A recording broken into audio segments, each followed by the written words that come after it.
Lakshmi kitchen. ಇವತ್ತು ಚೆನ್ನ ಮಸಾಲ ಅಥವಾ ಚೋಲೆ ಮಸಾಲ ಹೇಗೆ ಮಾಡೋದು ಅಂತ ನೋಡ್ಕೊಳ್ಳೋಣ.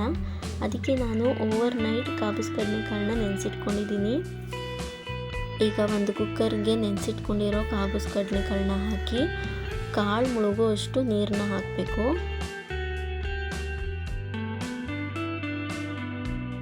ಒಂದು ಪಲಾವ್ ಎಲೆ, ಒಂದು ಆಲೂಗೆಡ್ಡೆ ಸೇರಿಸ್ಕೊತೀನಿ.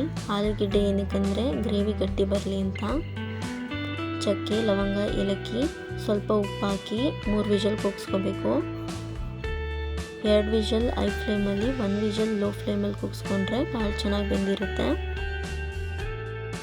ಈಗ ಚೆನ್ನ ಮಸಾಲ ಮಾಡೋದಕ್ಕೆ ಬೇಕಾಗಿರೋ ಪದಾರ್ಥಗಳನ್ನ ನೋಡ್ಕೊಳ್ಳೋಣ.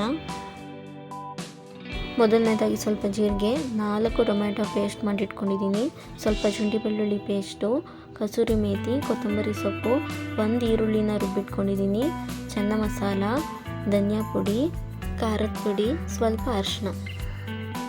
ಈಗ ಒಂದು ಪ್ಯಾನ್ಗೆ ಎಣ್ಣೆ ಕಾದ ನಂತರ ಜೀರಿಗೆ, ರುಬ್ಬಿಟ್ಕೊಂಡಿರೋ ಈರುಳ್ಳಿ ಪೇಸ್ಟ್ನ ಹಾಕಿ ಚೆನ್ನಾಗಿ ಫ್ರೈ ಮಾಡ್ಕೊಬೇಕು. ಈರುಳ್ಳಿ ಕಲರ್ ಚೇಂಜ್ ಆಗೋವರೆಗೂ ಫ್ರೈ ಮಾಡ್ತಾನೆ ಇರಬೇಕು.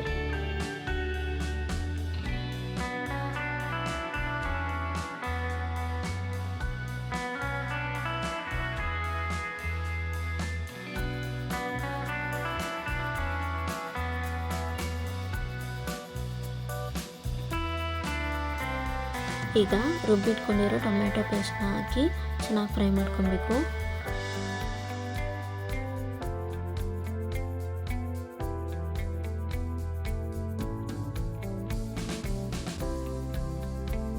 ಈ ರೀತಿ ಸುತ್ತ ಎಣ್ಣೆ ಬಿಡ್ತಿರುವಾಗ ಎಲ್ಲ ಸ್ಪೈಸಿ ಐಟಮ್ಸ್ನ ಹಾಕೋಬೇಕು.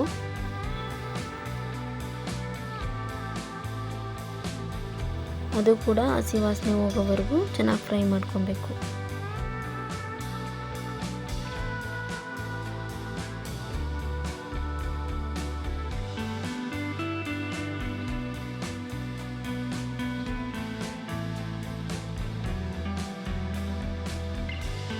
ಈಗ ಶುಂಠಿ ಬೆಳ್ಳುಳ್ಳಿ ಪೇಸ್ಟ್ನ ಹಾಕಿ ಫ್ರೈ ಮಾಡ್ಕೊಬೇಕು.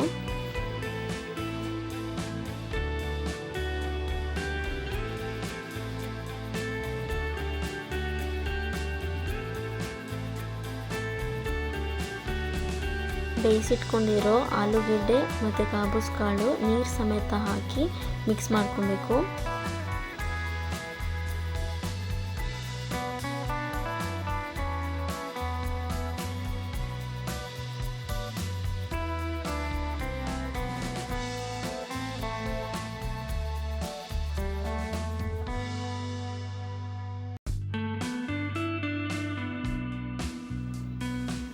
ಈಗ ರುಚಿಗೆ ತಕ್ಕಷ್ಟು ಉಪ್ಪನ್ನು ಸೇರಿಸ್ಕೋಬೇಕು.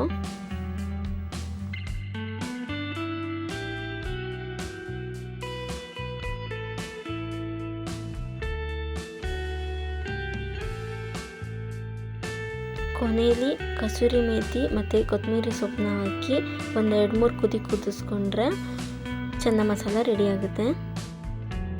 ಇದನ್ನು ಚಪಾತಿ ಮತ್ತು ಪೂರಿ ಜೊತೆ ಸರ್ವ್ ಮಾಡಿಕೊಂಡ್ರೆ ತುಂಬ ಚೆನ್ನಾಗಿರುತ್ತೆ. ನೀವು ಒಂದ್ಸಲ ಟ್ರೈ ಮಾಡಿ ಹೇಗೆ ಬಂತು ಅಂತ ನನಗೆ ಕಮೆಂಟ್ ಮೂಲಕ ತಿಳಿಸಿ. ಸೊ ಈ ವಿಡಿಯೋ ಇಷ್ಟ ಆಗಿದ್ದರೆ ನನ್ನ ಚಾನಲ್ನ ಸಬ್ಸ್ಕ್ರೈಬ್ ಮಾಡ್ಕೊಳ್ಳಿ. Thank you.